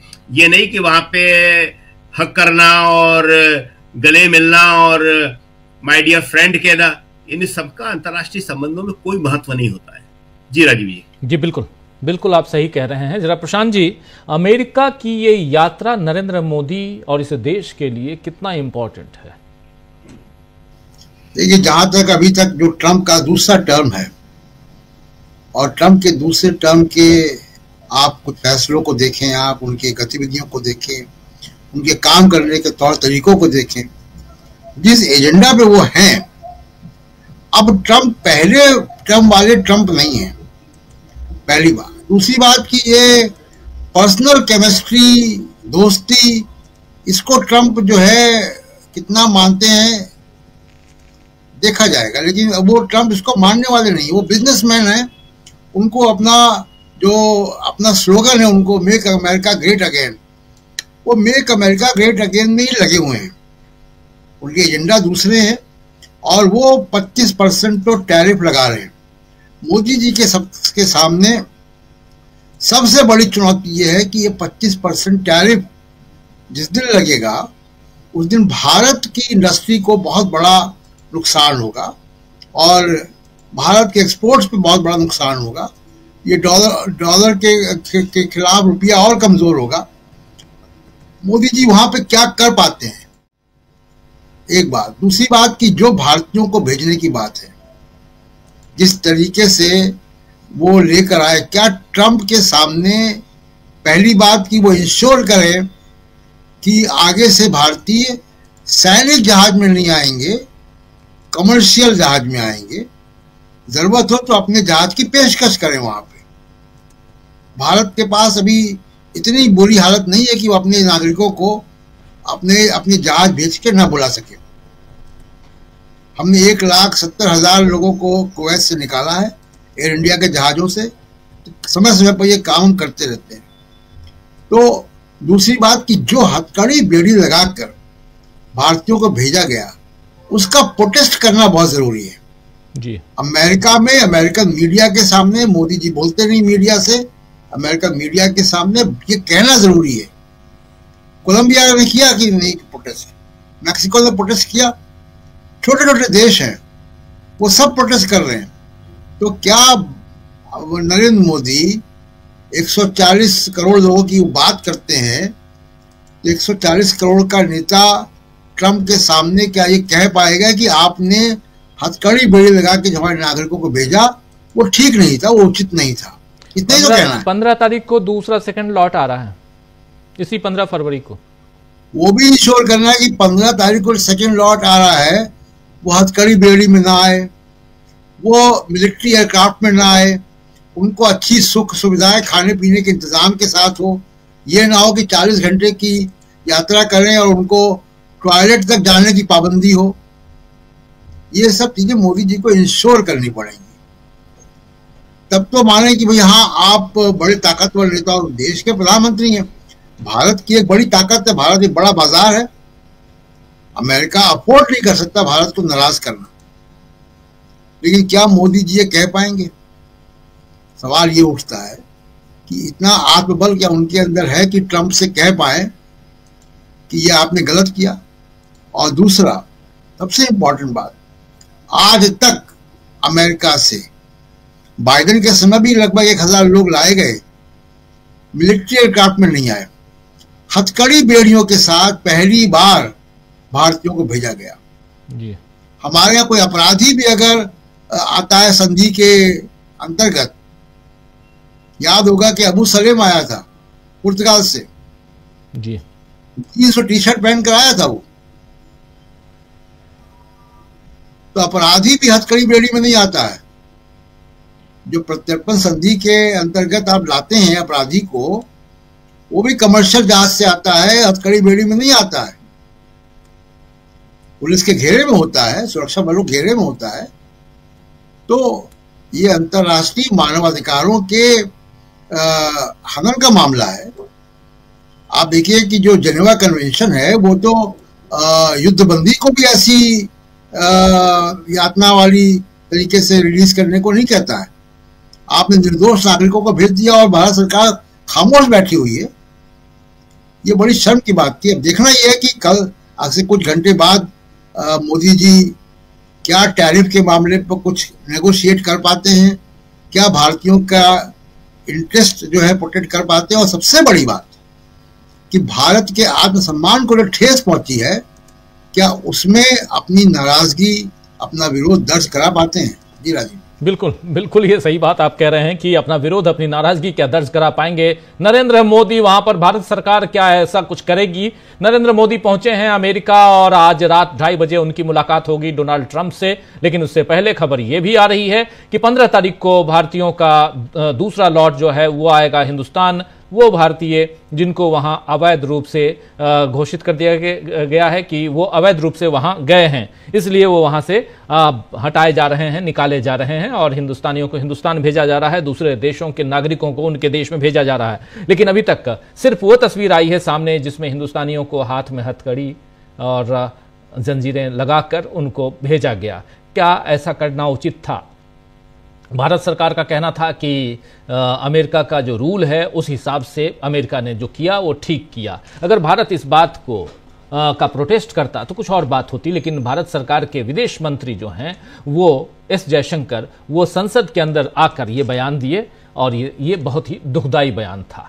ये अच्छा बयान नहीं माना जाएगा। और इसके लिए भारत सरकार ने क्या किया? प्रोटेस्ट किया, विरोध जताया, क्या किया भारत सरकार ने, ये भी पूछना चाहिए। लेकिन अब जबकि नरेंद्र मोदी अमेरिका में हैं और उनकी मुलाकात होने वाली है, तो भारतीयों के लिए, वहां जो रह रहे हैं इंडियंस, उनके लिए कम से कम कुछ तो अच्छा करके आए, ये उम्मीद रहेगी। वरना मोदी के सिर्फ नारे लगवाकर अगर आप चाहते हैं कि देश की उन्नति और तरक्की या विकास की बात करें और विश्व गुरु बनने का ख्वाब आप देखें, तो शायद कहीं ना कहीं उसमें ये सारे हर्डल्स ही नहीं बल्कि बहुत बड़ी मोटी दीवार है आपके सामने खड़ी, आप आगे नहीं बढ़ सकते। जरा आना चाहता हूं प्रोफेसर रविकांत जी आपके पास। जबकि बहुत कुछ यहां पे हम देख रहे हैं अलग अलग ढंग से, मणिपुर की बात भी कर रहे हैं हम, बात अमेरिका की भी कर रहे हैं, बात हम संसद की भी कर रहे हैं, जिस संसद में अभी एक छोटा सा ब्रेक लगा है संसद सत्र में, जो अब 10 तारीख को 11 बजे दिन तक के लिए, सुबह तक के लिए स्थगित है। लेकिन सबसे बड़ी चीज कि यहां अलग अलग मसलों पे चर्चा के बाद भी जब इंडिया गठबंधन की हम बात करते हैं, जिसके लिए यहां आज शुरुआत में हमने आदित्य ठाकरे की बात भी रखी थी, इंडिया गठबंधन, कांग्रेस पार्टी, ये तस्वीर भी आप देख रहे हैं, कांग्रेस पार्टी अपने संगठन को मजबूत करने के लिए नए नए अपॉइंटमेंट्स हो रहे हैं कांग्रेस की तरफ से। नाना पटोले थे कांग्रेस के अध्यक्ष महाराष्ट्र में, जिनको अब हटाकर हर्षवर्धन सपकाल को बनाया गया है वहां का अध्यक्ष महाराष्ट्र का। ऐसे ही भक्त चरण दास को अध्यक्ष बना दिया गया ओडिशा का, और अब कई सारे ऐसी तस्वीरें आएंगी कि कौन कहां का अध्यक्ष होगा। लेकिन जो राहुल गांधी का नारा है सामाजिक न्याय का, वो भी यहां देखना होगा कि सामाजिक न्याय के पहलू को वो कहां तक फिट बैठाते हैं अपने संगठन में। इस पर भी उनके ऊपर बहुत सारे सवाल उठते हैं। लेकिन क्या आपको लगता है कि सामाजिक न्याय के पहलू को भी यहां अगर सामने रखते हुए राहुल गांधी ये सब करते हैं, मल्लिकार्जुन खड़गे करते हैं, और इंडिया गठबंधन इसमें कितना साथ, क्योंकि लालू प्रसाद यादव ने भी साफ साफ कह दिया है कि हम यहां बीजेपी को जीतने नहीं देंगे, क्या अंदर खाने को तैयारी चलते हुए देखते हैं आप? क्या तो अभी सक्रिय हैं, शारीरिक रूप से भले ही उतना ना हो, लेकिन वो मानसिक रूप से अभी भी उतने ही मजबूत हैं। और उन्होंने जिस तरह से आडवाणी की रथ यात्रा को रोका था और उसके बाद से लेकर अब तक बिहार में भारतीय जनता पार्टी कभी अपना मुख्यमंत्री नहीं बना सकी है, उसकी सबसे बड़ी हसरत। और वहां के भाजपा के नेताओं ने कहा भी है कि अटल बिहारी वाजपेयी चाहते थे कि बिहार में अपना मुख्यमंत्री बने, लेकिन जो सामाजिक न्याय की राजनीति है और उसमें जितनी भूमिका लालू प्रसाद यादव की है, उसमें थोड़ी भूमिका नीतीश कुमार की भी है। लगातार बीजेपी को रोके रखा गया है। नीतीश कुमार जरूर अपने साथ में बीजेपी को रखते हैं, लेकिन कम से कम मुख्यमंत्री उन्होंने बीजेपी का नहीं बनने दिया, वो खुद उनके हिस्से में आया।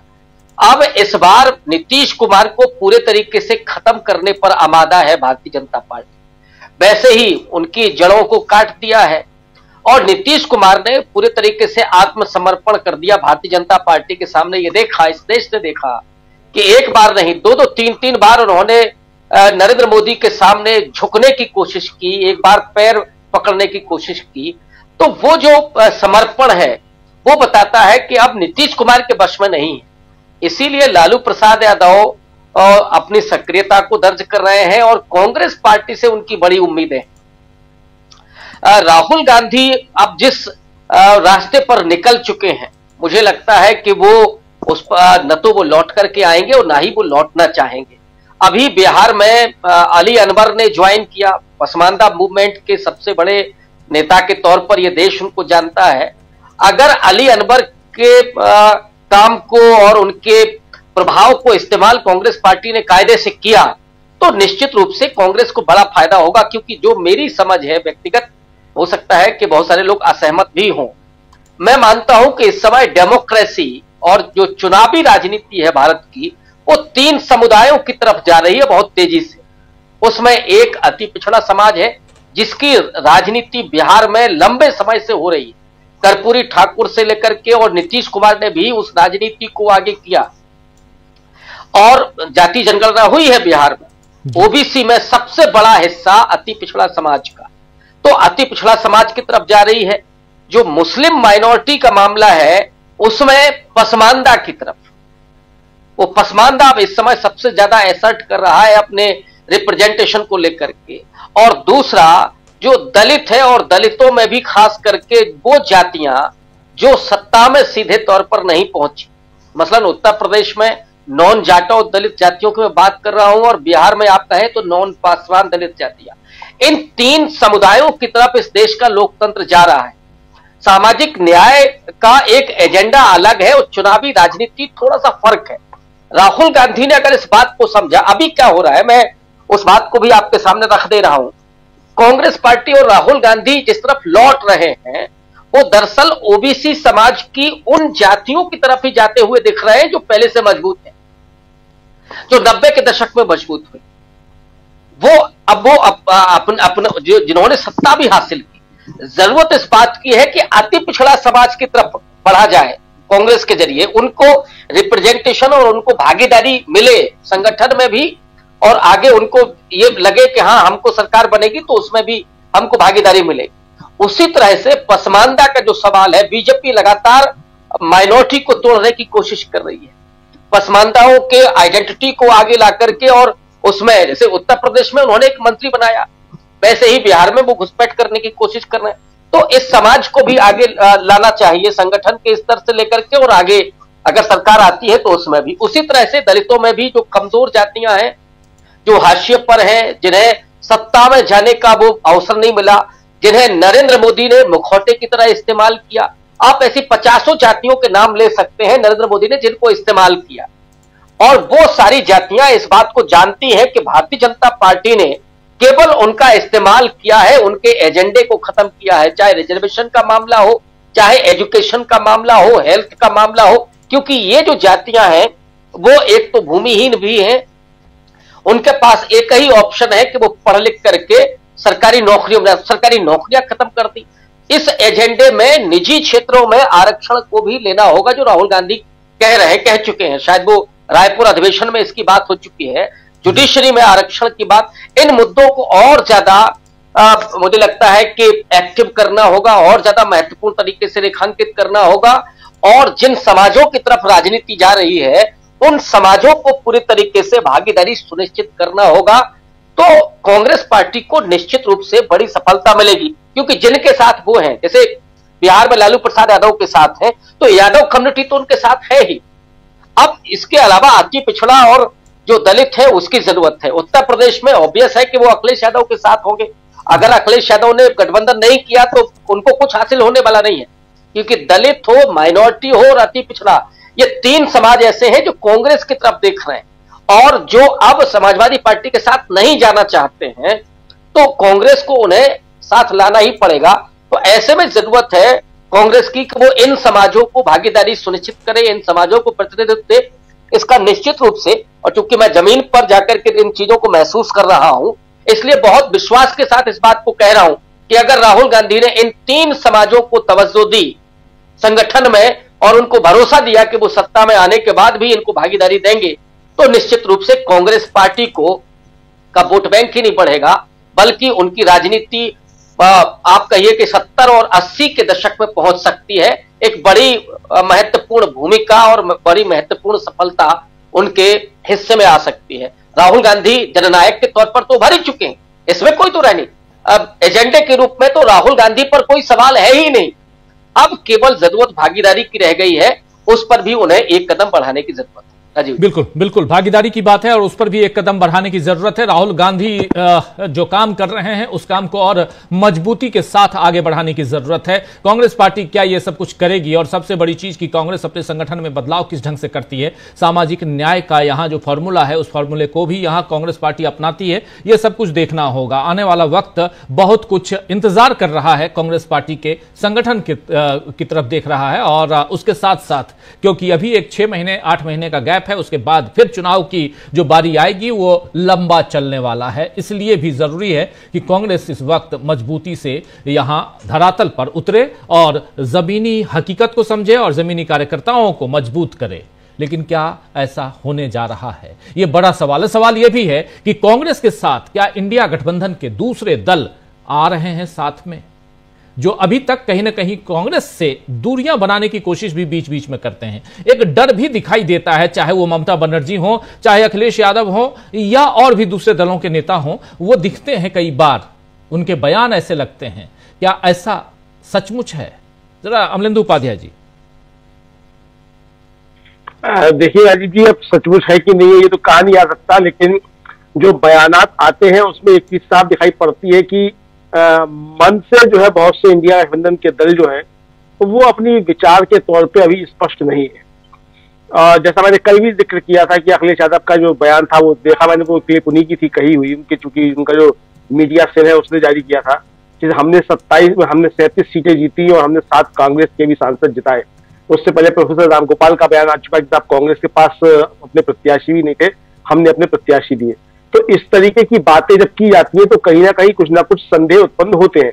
लेकिन आज जिस तरीके से डिंपल यादव ने राजीव जी जो कहा वक्फ बिल के मसले पर कि इंडिया गठबंधन एकजुट है और सत्तारूढ़ जो गठबंधन है उसके भी कुछ दल हमारे साथ आएंगे, तो इस तरीके की बातें तो एक ये आशा जगाती है कि इंडिया गठबंधन मजबूत है और अंदर बहुत सी चीजें हो सकती हैं जो खतरे जो एक दूसरे को लगते हैं। जाहिर सी बात है कि सब कोई आगे बढ़ना चाहता है, लेकिन जो मुख्य मुद्दे हैं उन पे सब एकजुट है और उसमें कहीं कोई कोताही नजर नहीं आती है। तो ये चीज तो राजीव जी साफ तौर पर दिखाई पड़ती है। बिल्कुल। अब जहां तक ये है कि कांग्रेस कहां तक अपना संगठन करती है क्या नहीं करती है, अब जो हम लोगों ने अभी राजीव जी जो विजुअल देखा है जो कांग्रेस की बैठक चल रही है, अब उसमें मोहन प्रकाश बैठे हैं, गुरदीप सिंह सप्पल बैठे हैं और केसी वेणुगोपाल बैठे हैं और बैठे हैं भूपेश बघेल, तो और सलमान खुर्शीद ये भी बैठे हुए हैं। सलमान खुर्शीद खुद राजीव जी उत्तर प्रदेश के कांग्रेस के अध्यक्ष रह चुके हैं और कांग्रेस की क्या दुर्गति हुई उस समय सबने देखा उस समय। इनमें जो लोग बैठे दिख रहे हैं मुकुल वासनिक नहीं है, तो मुकुल वासनिक और मोहन प्रकाश जो है राजीव जी इनमें, और ये दो लोग जो है ये संगठन के लोग समझे जा सकते हैं, जो संगठन बनाना जानते हैं, संगठन चलाना जानते हैं, ये दो लोग।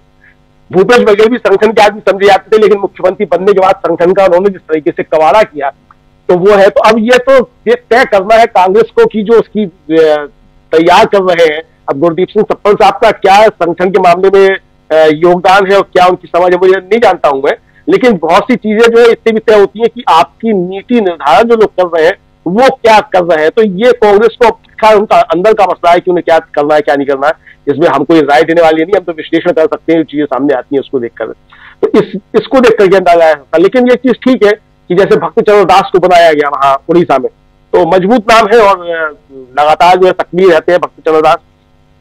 हालांकि लालू प्रसाद यादव ने उनके लिए बहुत सख्त टिप्पणी कर दी थी जब वो बिहार के प्रभारी थे, तो लेकिन जो ठीक है होता है लालू प्रसाद यादव ने टिप्पणी कर दी, वो कर दी टिप्पणी, लेकिन जो अपनी पार्टी के जिस काम के लिए गए थे भक्त चरण दास उसको पूरा कर रहे थे। तो यानी जो संगठन के लोग हैं वो संगठन अगर संभालेंगे तो ये अच्छी चीजें होंगी। दूसरा राजीव जी बड़ी दिक्कत है वो सिर्फ कांग्रेस के साथ नहीं है और दलों के साथ भी है, और वो ये है कि अब छात्र राजनीति से राजनीति में आना लोग बंद हो गए हैं, और छात्र राजनीति से जो लोग राजनीति में आया करते थे वो एक महत्वपूर्ण भूमिका निभाया करते थे संगठन बनाने में भी और जनाधार बनाने में भी। अब कोई बिजनेसमैन आ जाता है, कोई ठेकेदार आ जाता है, कोई अमेरिका से आ जाता है, कोई हार्वर्ड से आ जाता है, कोई कहीं से आ जाता है, तो ये लोग अब कितना संगठन जानते हैं, कितना जमीन की नब्ज जानते हैं, तो ये भी एक बड़ा संकट है। और ये सिर्फ कांग्रेस का संकट नहीं है, ये तमाम दलों का संकट है कि वहां अब छात्रों की जो नर्सरी कही जाती थी, छात्र संघ जो कहे जाते थे, वहां से नहीं आते हैं। मोहन प्रकाश यहाँ बैठे हुए तो ये थोड़ी आश्वस्त करते हैं, क्योंकि मोहन प्रकाश जो राजीव जी उस समय बीएचयू के अध्यक्ष थे जब इमरजेंसी जो थी लागू हुई थी, और जेल भी गए थे मोहन प्रकाश, तो संघर्षशील व्यक्ति है। और एक समय वो हुआ करता था कि हर छात्र जो राजनीति में आता था तो वो ये सोचता था कि वो बाहें चढ़ाना और भाषण देना जो है मोहन प्रकाश या आत्मरंजन के तरीके से सीख जाए, तो वो थोड़ी आश्वस्ति प्रदान करते हैं। तो बाकी अब ये उनका कांग्रेस का अंदर का मसला है किसको क्या करते हैं, लेकिन हाँ कायाकल्प तो कांग्रेस करने पर लगी है, और ये कमजोरियां भी शायद कांग्रेस ने देख ली है कि कहां कहां क्या क्या कमजोरियां हैं और उनको किस तरीके से दुरुस्त किया जाना चाहिए। बिल्कुल बिल्कुल आप सही कह रहे हैं। यहाँ कांग्रेस की बात हम कर रहे हैं, और एक छोटा सा कमेंट चाहूंगा प्रशांत जी आपसे, कांग्रेस की तैयारियों को लेकर आपका क्या कहना है? जी राजीव जी, देखिए जब आपके शो में या तमाम लेखों में जब चुनाव कांग्रेस पार्टी हारती है तो एक बात तमाम विश्लेषक कहते हैं कि संगठन मजबूत नहीं था। तो ये संगठन क्या है, मतलब तो मैं उससे अंदाज लगाता हूं कि संगठन मजबूत नहीं कहने का मतलब है कि पोलिंग बूथ पर मौजूदगी, यही मतलब होता है कि पोलिंग बूथ पर आप अपने मतदाता को नहीं ले जा पाए। देखिए राहुल गांधी भविष्य की बात करते हैं, और वो AI पे मैं समझता हूँ कि भारत में अकेले एक नेता हैं जिनको आर्टिफिशियल इंटेलिजेंस की पॉलिटिक्स क्या है पूरी दुनिया की वो समझ में आ रही है। ये 21st सेंचुरी की राजनीति दुनिया की समझ में आ रही है। मुझे लगता है कि जब ऑर्गेनाइजेशन को आप रीबिल्ड कर रहे हैं और जो अच्छा समय है, तो आप 20th सेंचुरी का 20वीं पिछले शताब्दी की चीजों को आप बदलें। ये नहीं कि लोगों को वहीं पे बैठा दें, जो वैकेंसी खाली उनको भर दें। आपको अपने कांग्रेस पार्टी के अंदर एक नया जो है सॉफ्टवेयर डालना पड़ेगा। जैसे मैं एक एग्जांपल दूं, महात्मा गांधी बहुत आउट ऑफ बॉक्स सोचते थे। आप देखिए कि अंग्रेज का जो सिस्टम था, एडमिनिस्ट्रेटिव सिस्टम, वो क्या था, रीजन के हिसाब से था। Madras presidency, Bombay presidency, Bengal presidency. Mahatma Gandhi ने क्या किया, कांग्रेस की प्रदेश कमेटियां बनाई भाषाई आधार पर जी। और वही प्रदेश कमेटियां जो भाषाई आधार पर बनी, उसी के आधार पर आज भारत में जब भारत आजाद हुआ तो जो राज्य बने वो भाषाई आधार पर बने। वो आंदोलन से को चलाने वाली जो रणनीति थी वो गांधी जी के पास थी। अब 21st सेंचुरी आर्टिफिशियल इंटेलिजेंस के जमाने में आपको बदलाव ऑर्गेनाइजेशन के करने चाहिए। ये कोषाध्यक्ष पुराने जमाने की बात है, अब आप उसको लाइए फंड रेजिंग, आप कैंपेन चलाइए, आप डेटा का काम करिए, आप सोशल मीडिया को और मजबूत कीजिए, आप बहुत सारे नए डिपार्टमेंट बनाइए, मोबिलाइजेशन का डिपार्टमेंट बनाइए। सबसे जरूरी डिपार्टमेंट बनाए जो उसमें सिर्फ एक्सपर्ट्स हों, जो इलेक्शन मैनेजमेंट का डिपार्टमेंट हो। तो आपको नए चुनौतियों के हिसाब से ऑर्गेनाइजेशन को रीबिल्ड करना है, केवल जगहें नहीं भरनी है। सामाजिक कास्ट वाइज, रिलीजन वाइज, आप जेंडर वाइज रिप्रेजेंटेशन दें, लेकिन थोड़ा आउट ऑफ बॉक्स थिंकिंग की बात होनी चाहिए। एक छोटी सी पहल राहुल गांधी ने की है, जो व्हाइट टी शर्ट मूवमेंट चलाया है, उस मूवमेंट को विस्तार देने की जरूरत है। थिंक टैंक बनाए, पॉलिसी वर्क को, foreign policy, sports, climate change, हर चीज पे कांग्रेस पार्टी की राय आनी चाहिए, तब ये 21st सेंचुरी का संगठन बनेगा। जी राजीव, बिल्कुल आप सही कह रहे हैं। 21st सेंचुरी का संगठन अगर बनाना, कांग्रेस को मजबूत करना है, और कांग्रेस की बात इसलिए क्योंकि इंडिया गठबंधन में सबसे बड़ा दल 100